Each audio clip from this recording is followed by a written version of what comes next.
Good afternoon. We are here this afternoon to celebrate the life of Henry Barrow, a son, a brother, a husband, a father, a grandfather, a man with an exciting and wonderful career, an elder at Riviera Presbyterian Church, a teacher to the youth group, who led a generation of young people into a vibrant faith, and a faithful worship leader and our dear friend. We are here to celebrate his life, to remember how his presence on earth was a wonderful gift to each of us, and to be thankful for our time together, and to realize that as long as we hold on and we cherish our memories of Henry, he's always with us. Sandy has asked that I extend her thanks and appreciation to all those who have come distances to be here this afternoon, particularly given the anxiety in our country right now, and to thank those who are speaking and sharing their gift of music as we remember a remarkable man. The family invites you to a reception following the service in our fellowship hall through these doors. And I personally ask you to do a little social distancing when you read Sandy and refrain from really close contact. So let us celebrate. Let us together join in thanksgiving, and let us share our memories and love of Henry. God is our refuge and our strength, a very present help in trouble. Blessed are those who mourn, for they will be comforted. Let us then worship God.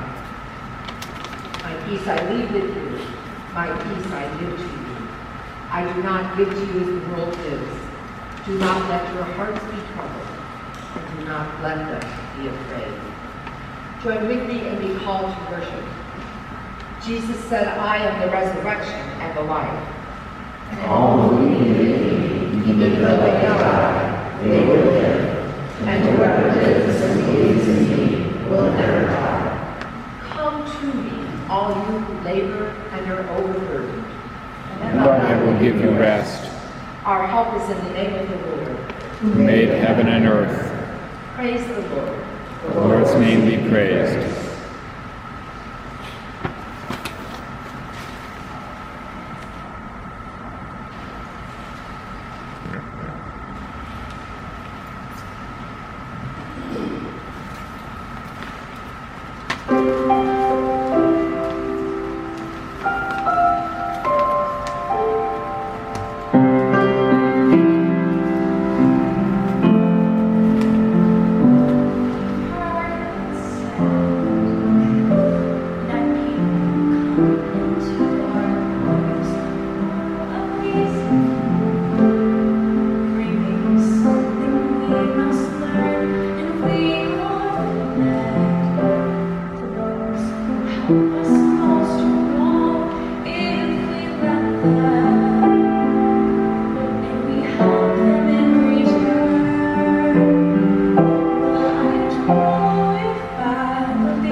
in this lifetime. So let me say before we part, so much of me is made of what I learned from you. You'll be with me, like a handprint on my heart. And now whatever way our stories end, I know you have rewritten mine by being my friend. Like a ship pulled from its mooring by a wind of the sea, like a stream that meets a skybird in a distant wood. Who can say if I've been changed for the better? But because I knew you, Because I knew you, I have been changed for good. And just to clear the air, I ask forgiveness for the things I've done you blame me for. But then I guess we know there's blame to share. And none of it seems to matter anymore.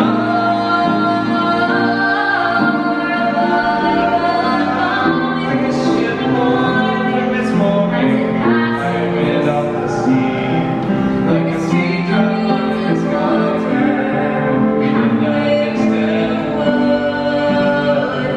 Who can say if I've been changed for the better? I do believe I have been changed for the better. Because I knew you. Because I knew you. Because I knew you. I have been changed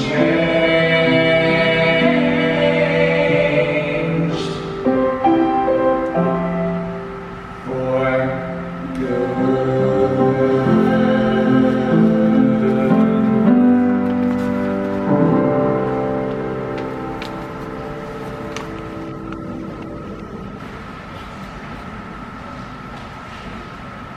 thank you, Jeff and Celia.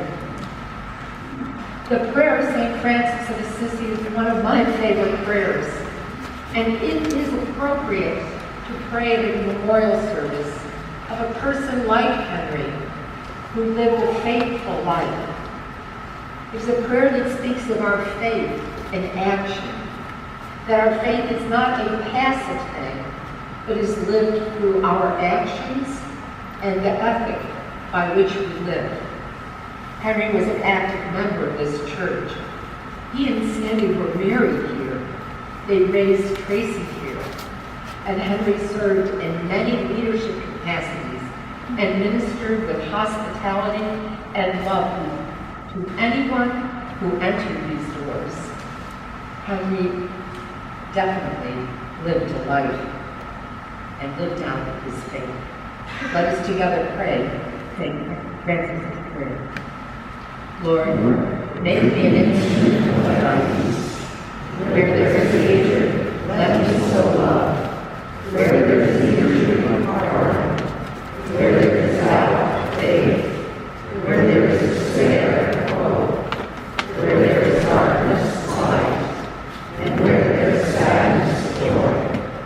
O God, Master, grant that I may not so much seek to be consoled as to console, to be understood as to understand, and to be loved as to love. For it is in giving that we receive. It is in pardoning that we are pardoned. And it is in dying that we are born to eternal life.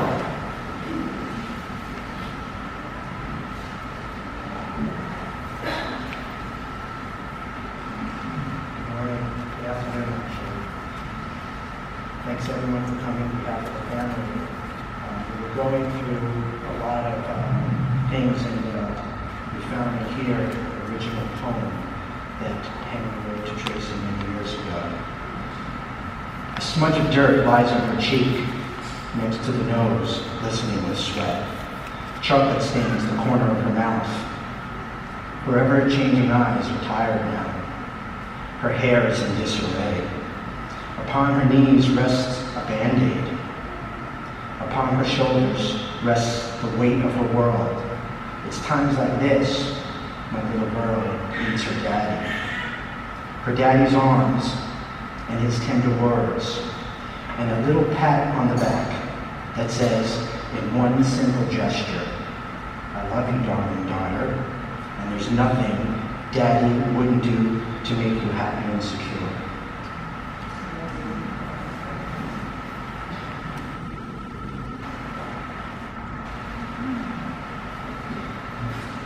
Henry was a person who loved the church, and he was both behind the scenes and up front on any given Sunday. He would be setting up the sound system and would make sure all things were in order before anyone arrived. Then his social personality came into play as he welcomed people as they entered the sanctuary. As the service started, he would lead the announcements in his beautiful, polished, professional voice, leading the passing of the peace. And here I must say that this physical distancing we must assume with the coronavirus would not fit well with his personality, as Henry was a hugger and a kisser. At the end of each service, Henry would then be in the back of the narthex, waiting to tell me how wonderful the worship service was and how much he enjoyed the sermon. He told that no matter what the service was like. And as I said earlier, Henry's faith was lived out. He taught Sunday school to the youth for many years.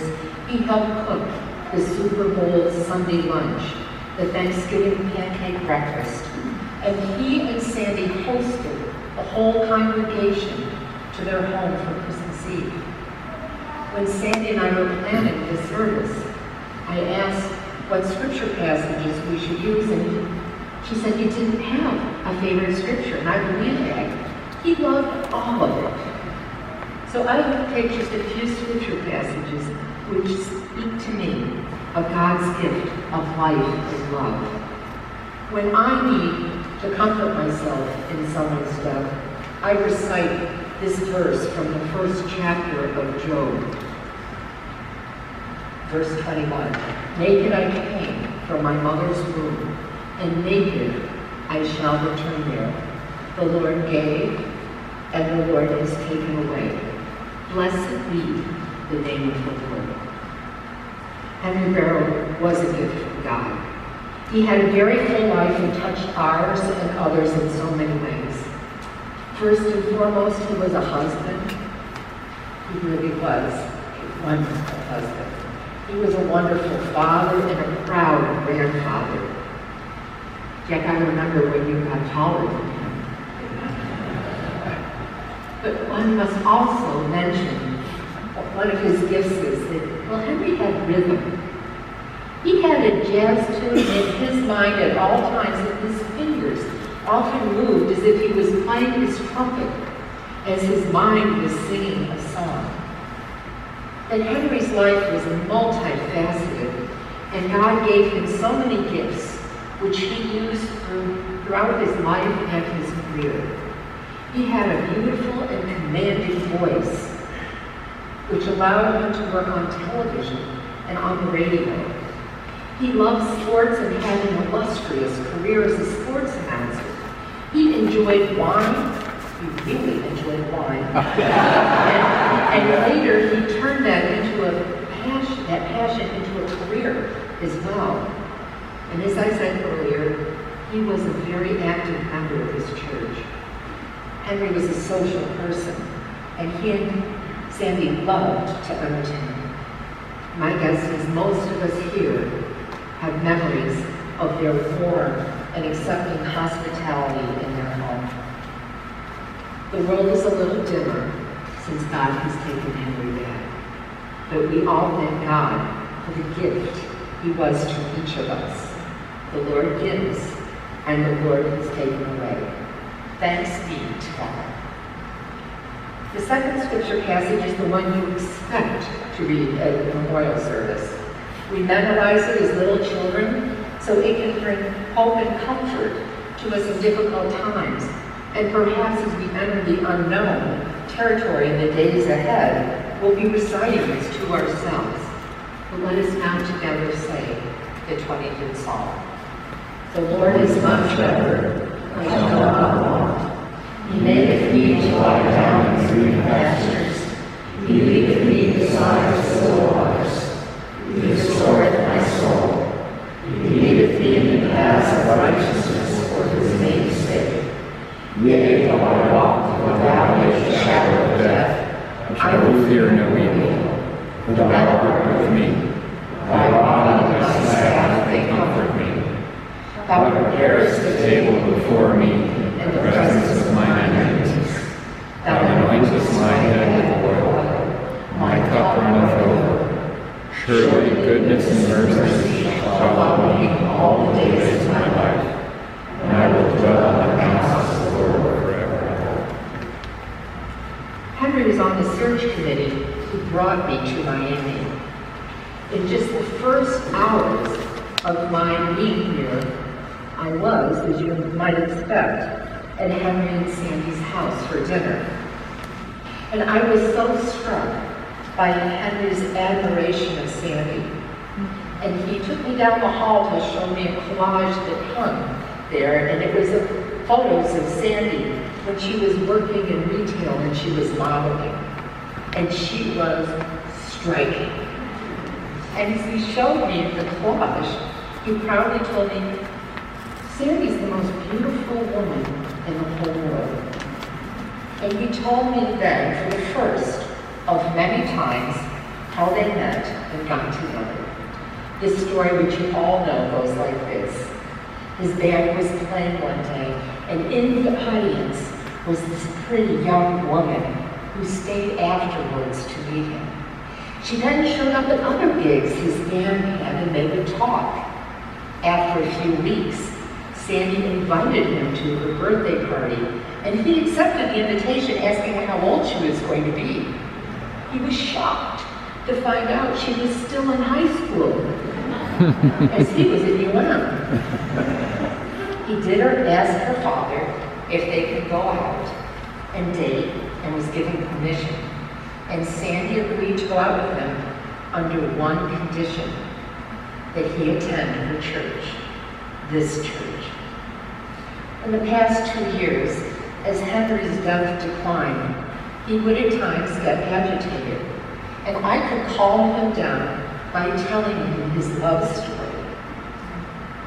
It transcended his disease. And Henry and Sandy were married for 58 years. They were each other's love of their lives. They had a bond which is very special and was there in the beginning, throughout their 58 years of marriage, and it was still there as Henry took his last breath. They had a special love we'd all like to experience in our lives. I say all this because part of the privilege of being a minister is to be with people at pivotal times, pivotal moments in their lives. And I was honored to be with Sandy and Tracy as Sandy held Henry as he was dying. Because I know, without a doubt, I witnessed God's gift of what true love is. You see, as Sandy held Henry, she gave Henry back to God. And the love they had for each other filled the whole room. I have read the scripture passage from the Song of Songs, the 7th chapter, verses 6 to 7, at weddings for the past 38 years, but I never really understood it. I didn't understand what the poet was talking about when the poet said, "Set me as a seal upon your heart, as a seal upon your arm. For love is as strong passion is fierce as the grave. Its flashes are flashes of fire, a raging flame. Amen.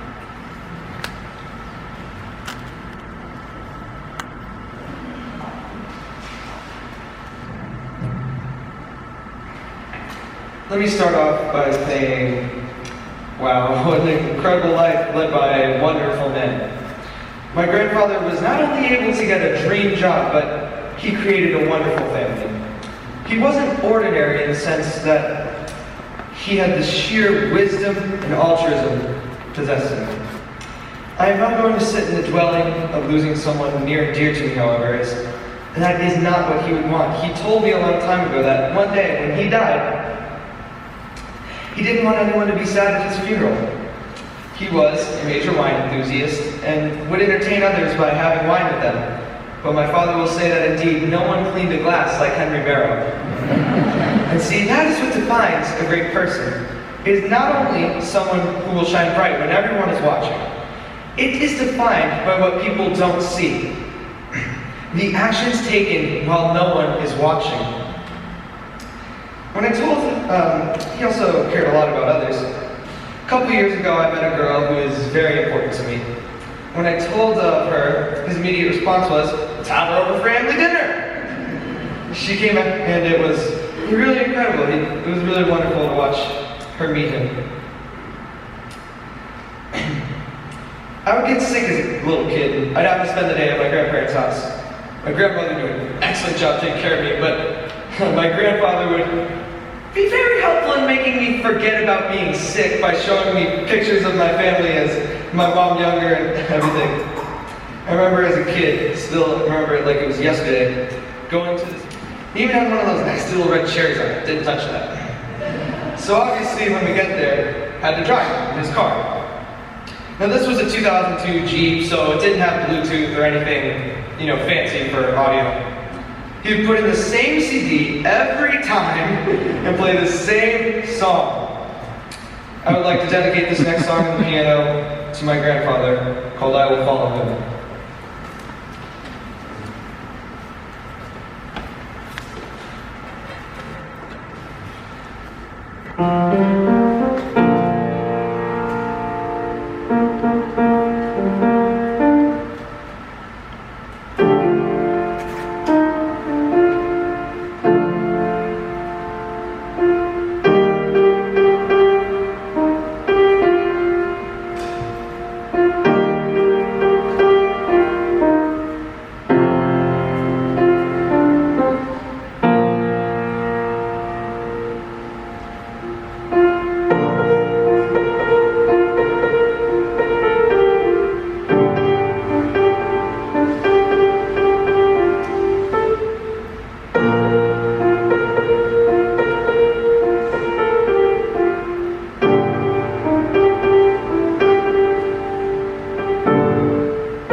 For those of you that don't know us, I'm Jillian Krause-Neal, Lori Krause's daughter.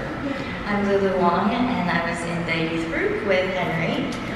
And Sandy and Tracy asked us to say a few words about Henry as a youth leader, which he was forever. Since I was 6. Yeah. So my family moved to Miami when I was 6 in 1989.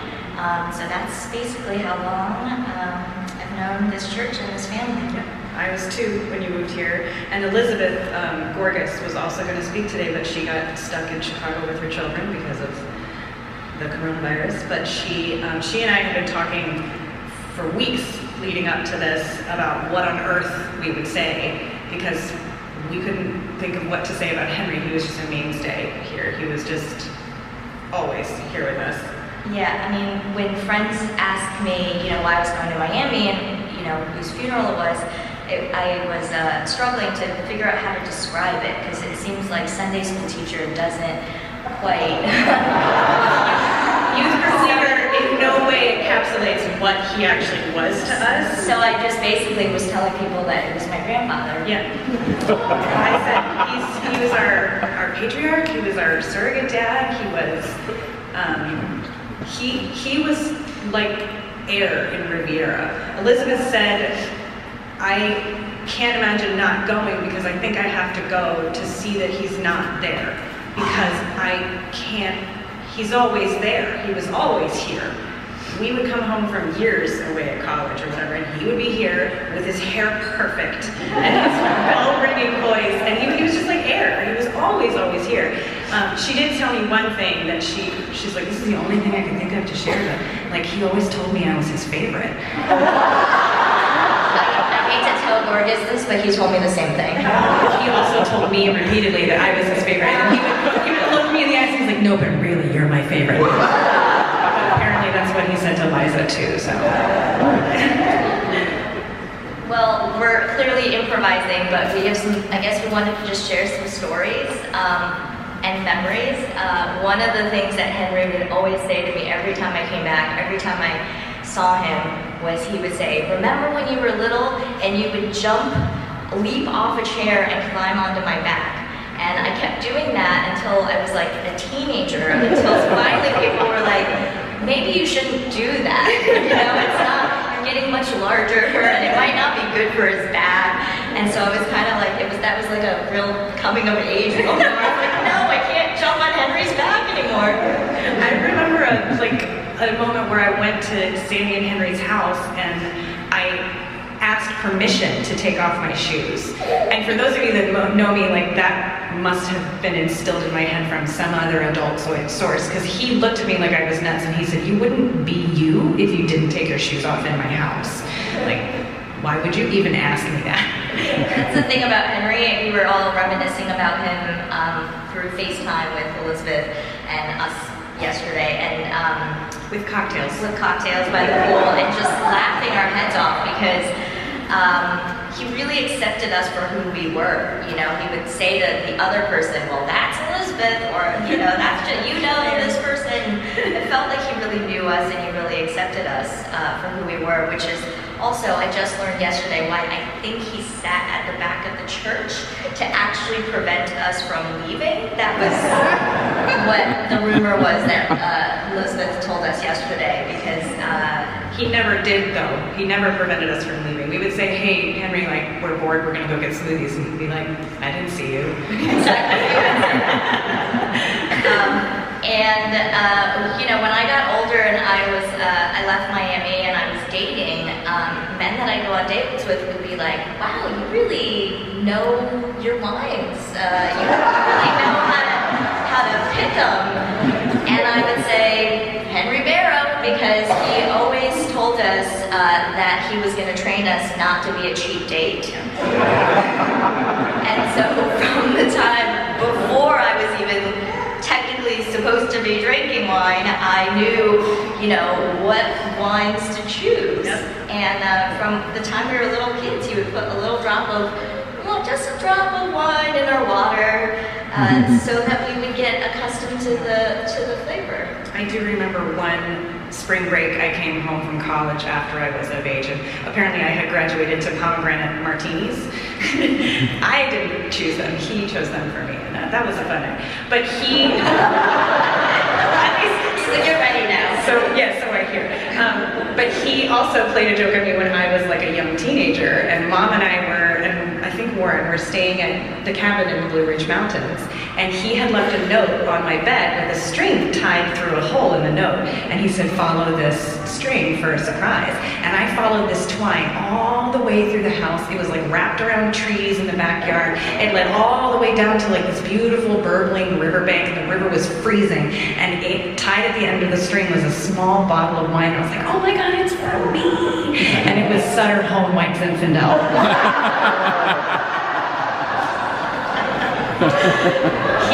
He loved to laugh about that. Like, he brought it up every time he saw me after that. But he was like that. He was a trickster. And you know, in youth group, when we would talk about church and God, he would read, Elizabeth was saying this yesterday, and it jogged my memory, he would read the scripture for the day, and then he'd be like, okay, let's talk about life. And we did. We just talked about whatever came to our minds. It even enraged him once or twice because we would get a little out of hand. Jillian was saying, apparently, I have very selective memory, that we made him so mad one time that he walked out and stopped teaching the youth group. We all apologized and groveled sufficiently that he came back. But I think he really taught us to apply the scripture to real life. So it never felt like lessons that were restrictive of what not to do and what you had to believe and what you couldn't believe. He always asked us about our life, and I would tell him things that I didn't even tell my parents. And Henry used to say to me, you have my cell phone number. When you're in high school, you're at a party, if you're out drinking, but you don't want your parents to know, or doing anything else bad that you know that your parents should know about, you can call me anytime, and I won't tell your parents. I just want to make sure that you're safe. I'll come and pick you up. And so it was that kind of permission that he gave us as young adults that felt really freeing. Yeah.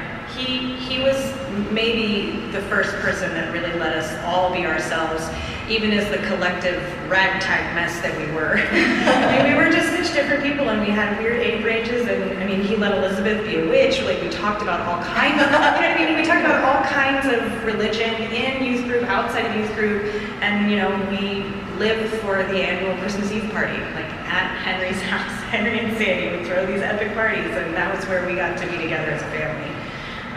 So I think the moral of our story is that we're just grateful to have had a father like Henry.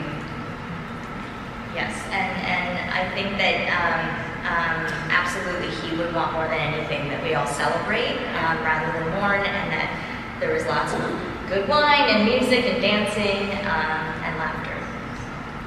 Thank you, Henry.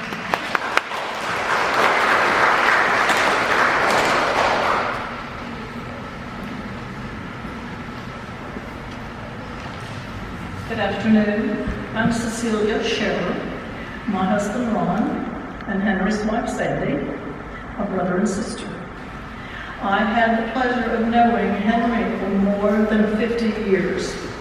He always had the energy and the enthusiasm to make life less stressful and more joyful for many, many people. With Henry's passing, there is a silence. There is a quiet sadness, and there is a longing for one more day or one more touch. Henry, we will always remember that your life gave us good memories that we will never forget. Henry was passionate about many things, and as others have made reference to, probably the best known thing that Henry was passionate about was wine. Would you please stand with me?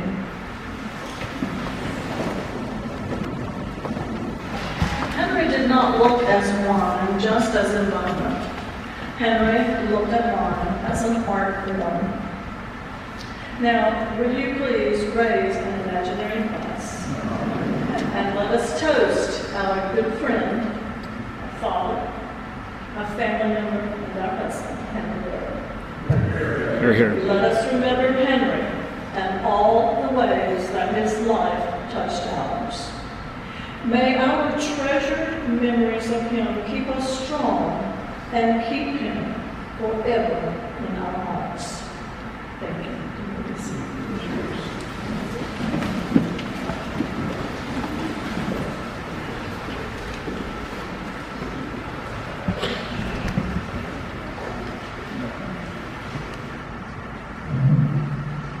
Well, everybody took all my stories.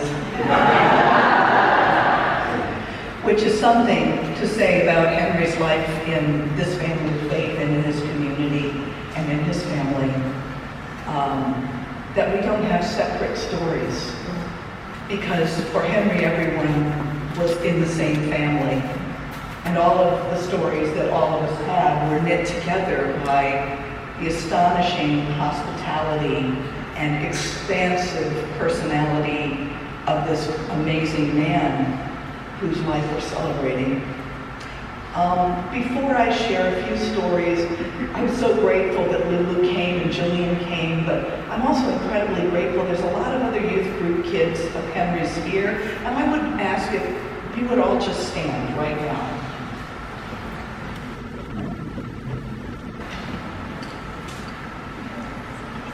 Oh, wow. Thank you.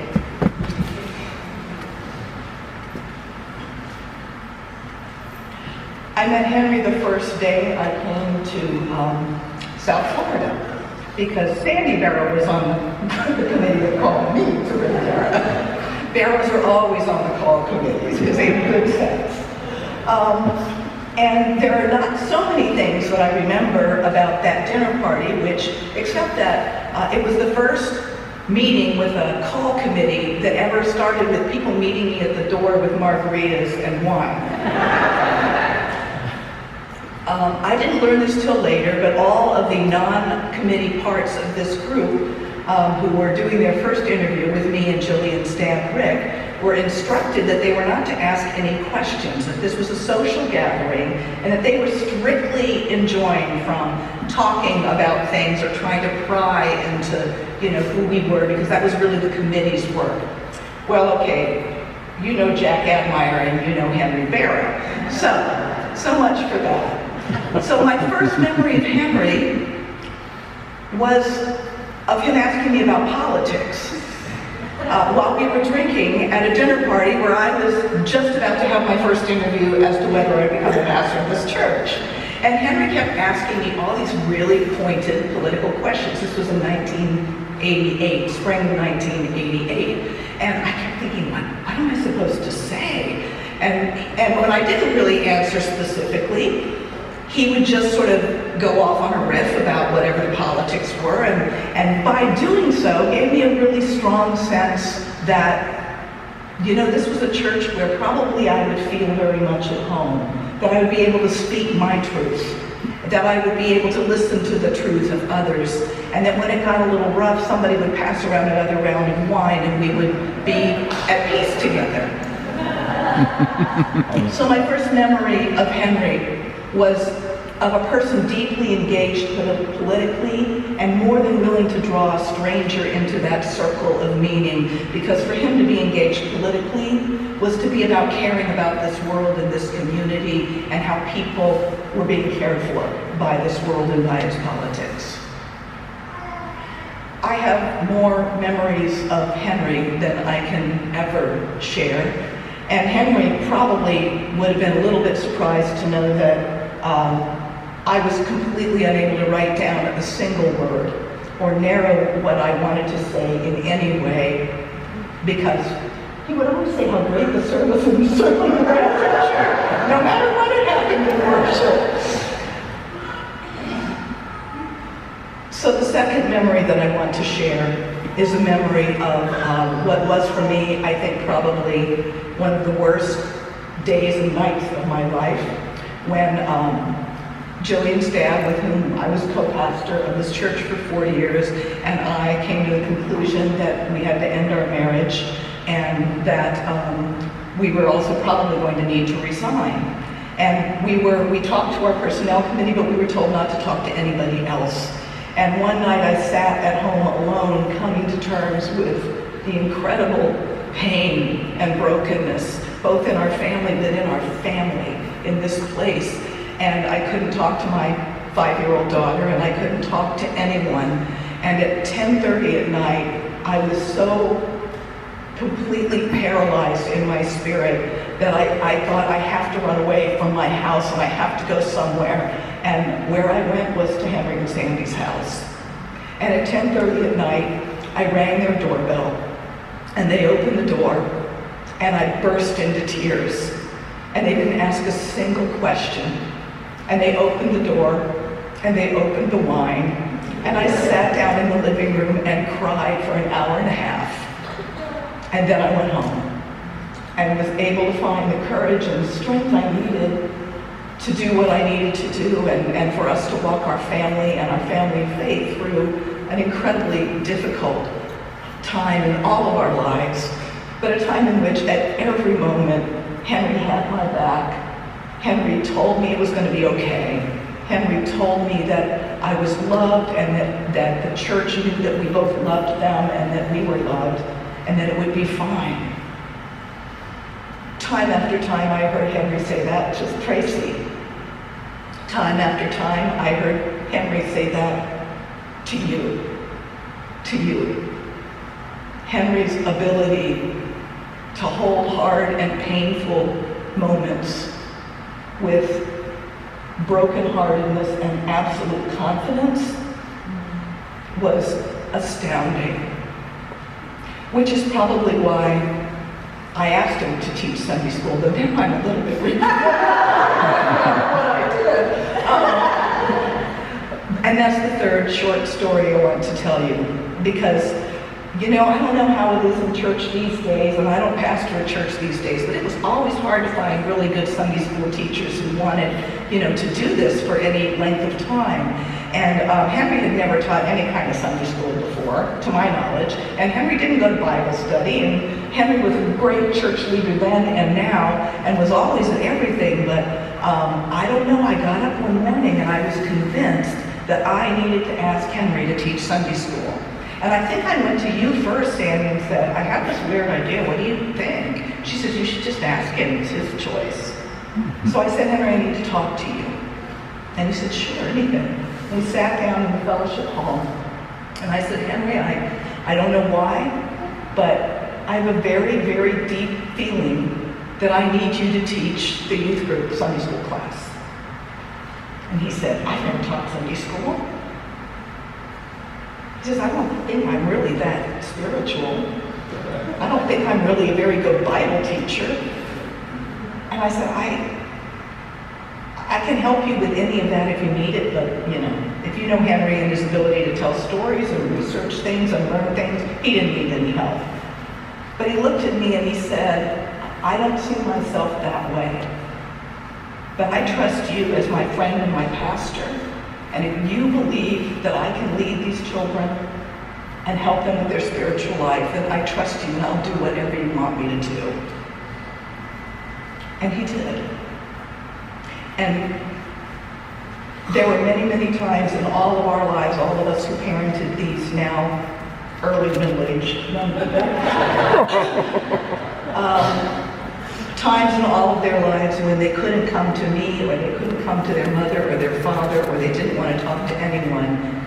And Henry was always there, and always trustworthy, and never, ever betrayed the confidence of any single one of you to any of us, but let us know when things were rough, and that he was there, and that he had everybody's back, and that he loved deeply, and that it would be okay. The last time I saw Henry was, like my mother, moving toward God's light and drawing very closely into himself through the hard ending of dementia, which my mother also endured. And it was when we came for the 75th anniversary. And Henry went into hospice the day we arrived, which felt like a terrible and momentous moment to me, gathered here with this family of faith, beginning to say goodbye to Henry. And we were able to go, several of us who had come in from far away, and to sit with Sandy and Henry for, I think, about an hour and a half. And that was a holy moment, even though Henry didn't seem to be present in the ways that I had last seen him. It seemed to me, and afterwards was told to me, that there was a way in which, beyond the confines of dementia and the burden of a failing body, that when Henry said, when Warren said, "Henri, where's my wine?" And when I said, "I'm here," and shared stories of things we had done together, he awakened from that quiet place he was in and became active. And so I want to say that for all of us, there is nothing in life and death that can separate us from the love of God. And we say that with every affirmation. But it was clear to me that day a month ago, and here listening to the stories that we share and the songs that we share, that there was nothing in life and death that could separate Henry from those he loved, his family, this world that he loved so much and so passionately, so that no barrier, be it death or infirmity, could keep him from you and all of us. And so I feel him in this presence, in this space with us now, and give thanks for the life that he shared with all of us so very, very generously. A life that was both exquisite in a small way and expansive in absolutely every way, a true gift.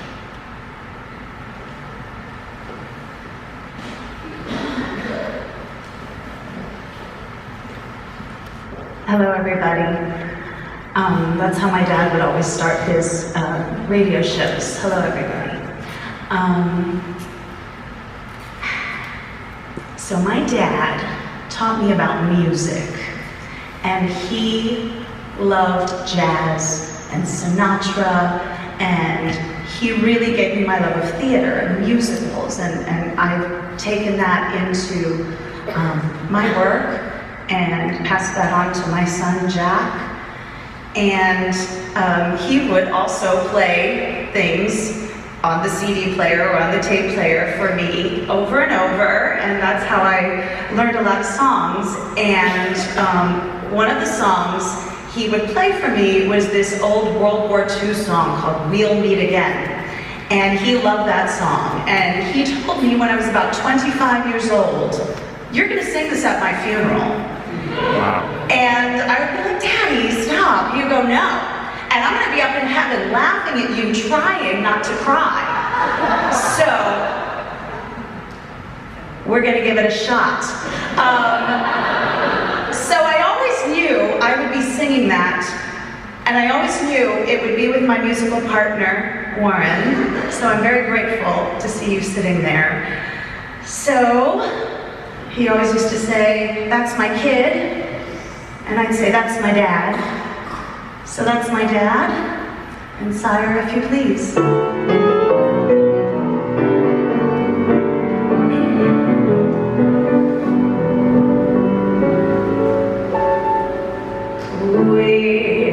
We'll meet again, don't know where, don't know when, but I know we'll meet again some sunny day.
warm sunny day.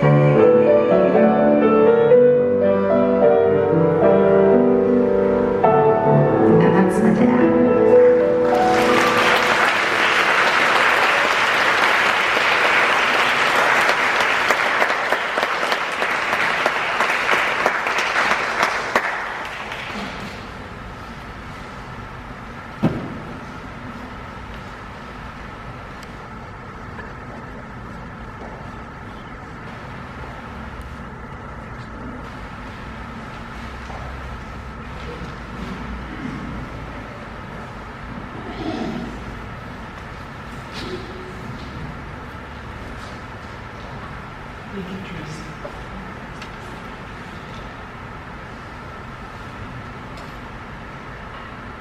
The old rugged cross was Henry's favorite hymn, and a few years ago, he gave a homily on its importance to him.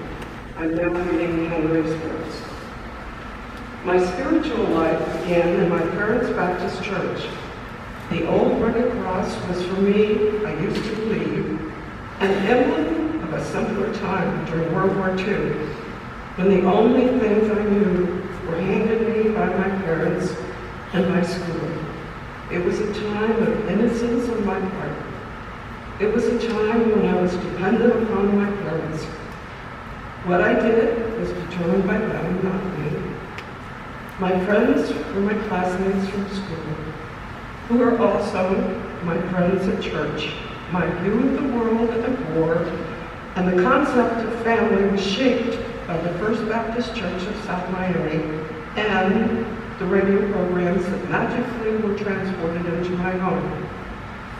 Those programs included Gene Autry, Melody Ranch, The Lone Ranger, the FBI and Peace and War, Superman, Fibber McGee and Molly, Leonard Staggerly, the Big Band broadcasts, the variety shows, and of course, the world news with its sobering reports on the war. In addition, those early years were shaped by the German prisoner of war camp, where Dadeland now sits, watching Allied shipping being torpedoed off the horizon at Tennessee, where we also watched the giant seaplanes take off for South America and Portugal. Hearing of other kids' fathers, uncles, brothers, or friends being killed in Europe or the South Pacific. Letters from my uncle serving in the infantry, first in North Africa and then in Italy. It was also shaped by local radio news reports of German slides found in a house just a few miles south of here. A blackout curtains over the windows of everyone's home so Axis planes could not see us and drop bombs on us. Or the air raid drills when my father, who was the civil defense chief in South Miami, would go out and check to see if everyone had their blackout curtains in place and if all other lights were extinguished. Those were frightening times for a child growing up in the uncertainty of the World War. For me, the old rugged cross was my protection. We sang that and onward Christian soldiers every week at church. I look back now at that protective cross and realize it is not the content of the old rugged cross or the concept that I have clung to all these years. It was the simplicity of my life at that moment in time. I was clinging to the old rugged cross because I thought that is what would make my parents happy. Check that. It would make my mother happy. Something I had spent a lifetime trying to accomplish and finally realized a couple of months ago as Warren was playing the old rugged cross. I do not want to do what I always thought the cross was calling me to do. I was actually trying to turn away from it. In that old rugged cross, stained with blood so divine, a wondrous beauty I see. For it was on that old cross Jesus suffered and died to pardon and sanctify me. So I'll cherish the old rugged cross till my trophies at last I lay down. I will cling to the old rugged cross and exchange it someday for a cracker. The older I get, and the more I reflect what the song really meant to me, it was rebellion against parents whose views I could never accept. Oh, I did all the things a good young Baptist boy should do. I was a royal ambassador with an armband filled with badges that stated I had accomplished all that was needed for me to become a good Baptist. I was a junior usher. I even played trumpet during the hymns on Sunday morning. I have always been a show business person, and I now realize I was using the old rugged cross because it was so dramatic, not because it meant so much to me. The old rugged cross even got me into trouble with the church when I played the melody a different way. We used to do it this way. The choir and congregation would sing verses 1 and 2, and then I would play verse 3 on trumpet. One Sunday, very proud of myself, I got to that point and played it something like this. And at this point, Henry hummed it jazz-like. I still love the old rugged cross and will, I hope, exchange it someday for a crown. I know that my views now are more sophisticated than what could have been expected from a young boy growing up as a Baptist, but I still love that old rugged cross, where the dearest and best for a world of lost sinners was sleeping. I will cling to that old rugged cross, not because I need the cross to justify my faith, but because I no longer need it to justify my existence, and because I no longer need it to satisfy my parents. It is mine, because I say it is. The old rugged cross, and it reminds me of the steps I climbed to reach the point I occupy today, a place where I would rather spend my time helping people instead of trying to become something I can never be, a subservient child who could never do anything without the approval of his mother. I love what you tried to do for me, Mom, but you're wrong. The old rugged cross is a starting point, not the ending note of a symphony. And I intend to be the conductor. I have a wonderful wife and partner that has helped me reach this point. Some will say, what a shame you did not reach that point when you were younger. I sometimes think that would have been great and saved Sandy and Tracy a lot of heartache. But I look at it this way. I just have to live longer to make Sandy and Tracy happier and myself enjoy my newfound freedom, and also to enjoy watching Jack grow up.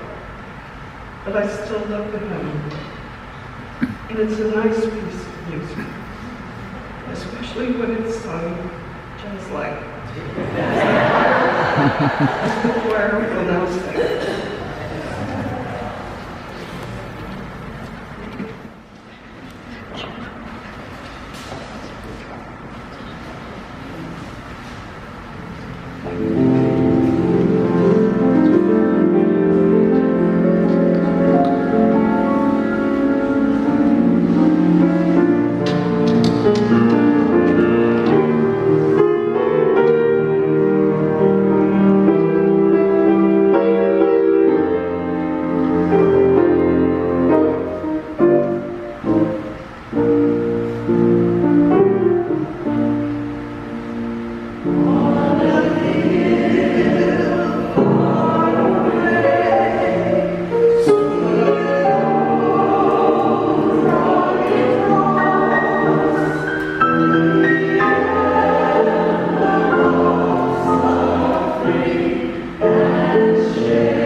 Eternal God, we bless you for the great company of all those who have kept the faith, finished their race, and who now rest from their labor. We praise you for those dear to us whom we name in our hearts before you. Especially we thank you for Frank Barrow, whose baptism is now complete in his death, whom you have received into your presence. Help us to believe where we have not seen, trusting in you to lead us through our years and bring us at last, with all the saints, into the joy of your home. Holy God, Lord of life and death, you made us in your image, and you hold us in your care. We thank you for giving us Henry, for the gift of his life, and we recall all in him that made others respect and love him. We thank you for his good character, for everything in him that made others think of him as a wonderful musician and entertainer, with personality and charm galore, but also a person of integrity and good character. We thank you for his love, which was passed on so generously to others, and how the world is a better place because of the way Henry cared for us as a husband, a father, a grandfather, a youth leader of this church, an elder, and a wonderful friend. We celebrate our time with him as he indeed was a gift, and we cherish our memories of conversations, of his wonderful voice, his music, the gift of his love, friendship, and his acceptance he had for all people. We thank you that we still can hear his laughter in our minds, and that we have memories of so many celebrations that were shared together. Lord, we bless you for the good and gracious influences of his home and his work, and for all that ministered to his life best. We thank you that he made the world richer for his presence. Grant us, we ask, the comfort of your presence. Help us to walk into the things of this world with eyes open to the beauty and glory of the eternal, so that among the sundry manifold changes of this life, our hearts may truly be fixed where true joys are to be found. We pray all this in Christ's name, who also taught us when we prayed to pray in this manner. Our Father, who art in heaven, hallowed be thy name. Thy kingdom come, thy will be done, on earth as it is in heaven. Give us this day our daily bread, and forgive us our debts, as we forgive our debtors. And lead us not into temptation, but deliver us from evil. For thine is the kingdom, and the power, and the glory forever.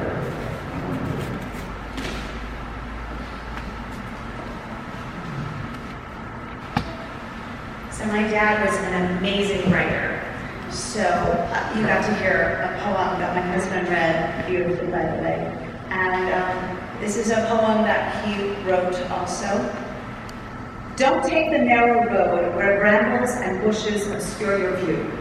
Take the road of God, which allows you to see everything and everyone.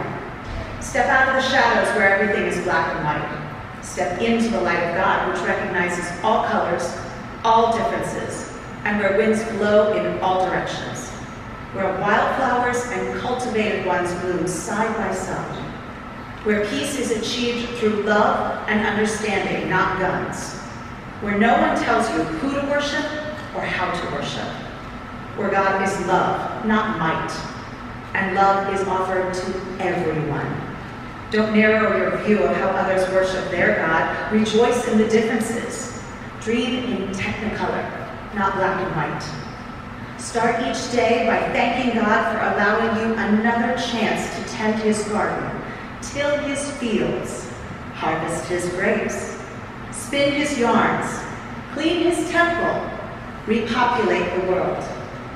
Fish from the river of life and share your catch with those not able to cast a net. Each day, end it by asking God his plan for your tomorrow. And when you arise the next day, remember, Yesterday is gone. Tomorrow is not guaranteed. Live this day as if auditioning for heaven.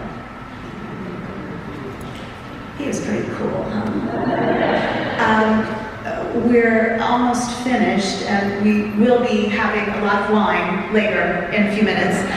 Walter is going to play something on the piano, and I just want you to understand the significance. My dad did play the trumpet, and he had a dance band in college, and Glenn Miller was his absolute favorite, and my dad's theme song was Serenade in Blue.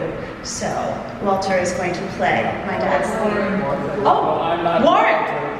I think Warren is more important. I am so sorry, sire.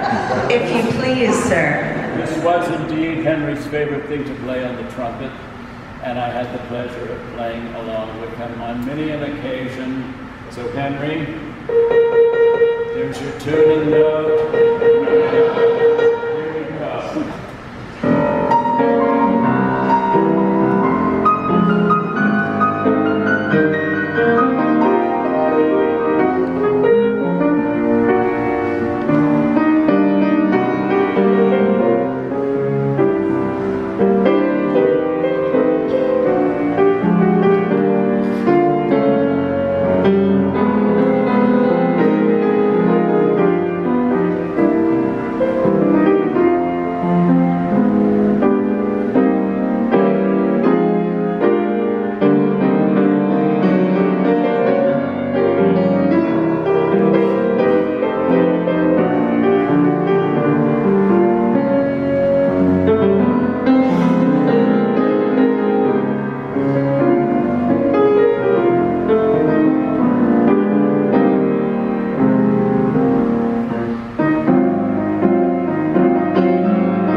Acknowledge and humbly pray. A sheep of your own fold, a lamb of your own flock. Receive him into the arms of your mercy, into the blessed rest of everlasting peace, and into the company of saints in light. O Lord, support us all the day long until the shadows lengthen and the evening comes, and the world is hushed, and the fever of life is over, and our work is done. And then in your great mercy grant us a safe lodging, a holy rest, and peace at last. May the Lord bless you and keep you. May the Lord make their face to shine upon you. The Lord lift up their countenance upon you and give you peace, both now and in life everlasting. Amen.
And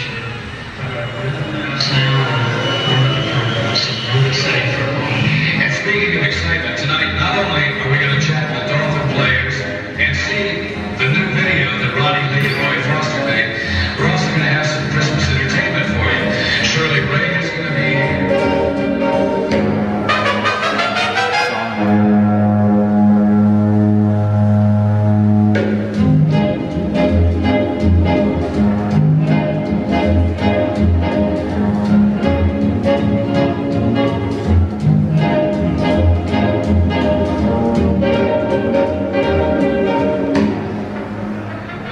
Who's finally, after his injuries, been able to carry the ball the past couple of weeks and shows that he gets a start like he was shot out of a cannon. Okay, you know.